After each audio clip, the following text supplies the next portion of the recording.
Hi there! Today we're making onigiri or rice balls.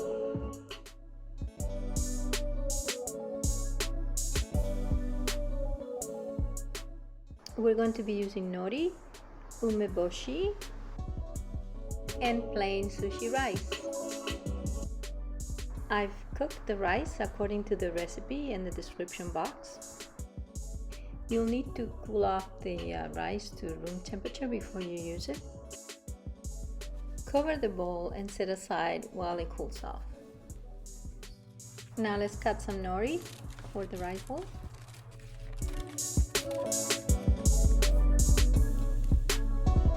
I'm sure I've mentioned that you need to take the pits out of the umeboshi.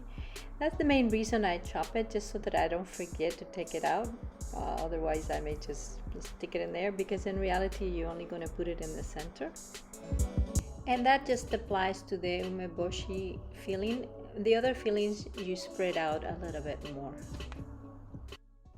Now we're going to make the onigiri balls, which I'm not sure why they call them balls, because they're really triangles, but maybe originally they were balls. I'm just going to fill it with rice and press it. The onigiri balls that I've had, the ones with umeboshi, generally just have the plum is usually in the center and the rest of the rice is pretty much plain. So I'm going to make it just like that, because that's how, I guess, the traditional way.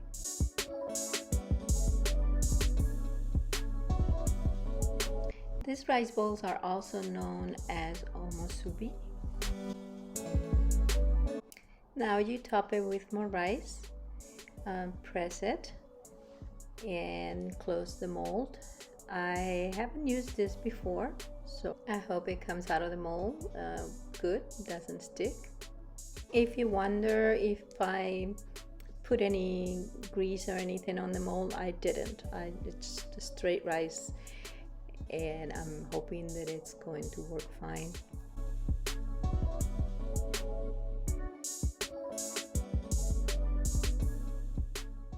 Spring a little thin. I'm going to press it well, make sure that the grains of rice stick to each other and comes out nice and smooth.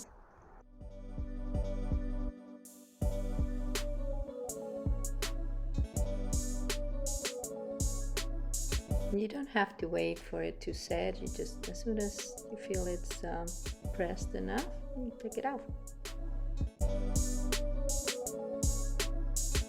I think it looks perfect. At this point, you can either wrap it in plastic and put it in the fridge, or wrap it in the nori, serve it. You can also wrap it in the nori, put it in plastic and put it in the fridge, which is what I normally do. When I take it out, I add another sheet of crispy nori just because I like it crispy.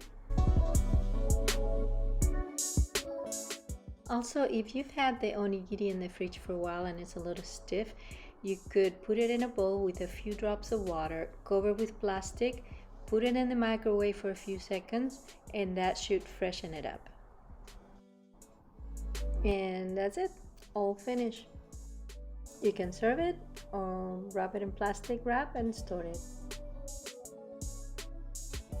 If you don't have a mold, it's not a problem. Let's do one by hand. I've done this before. It takes a little practice, but not much. It's pretty easy.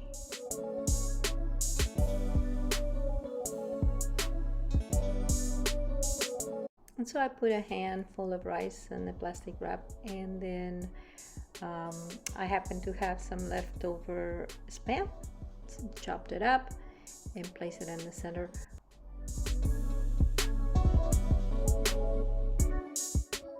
I'll also add some leftover umeboshi.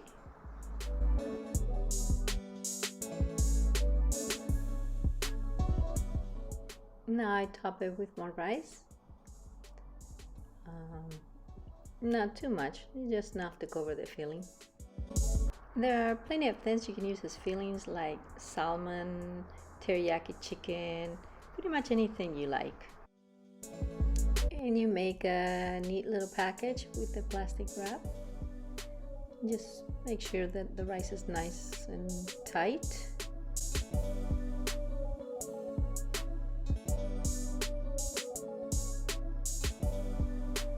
And now you start shaping your ball or triangle. You kind of shape the size, try to make straight size. I think some people do this by hand, and I tried that once. Actually, the first time I made onigiri, I did it without the plastic wrap, and you just gotta wet your hands a lot to do it, and it's just not practical. The plastic is so much easier, and you feel that you don't handle the rice so much.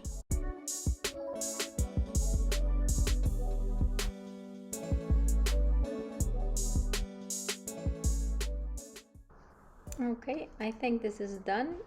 Now let's unwrap it and see how it came out. And by the way, you can do this directly on the nori and not use plastic wrap. You just have to fold it like a package, a square, and that should work fine.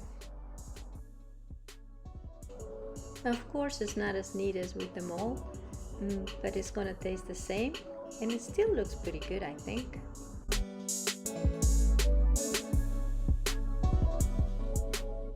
We're finished here. I will show you the end results in a second. And here you go. Thank you for sharing your time with me. I hope to see you in my next video.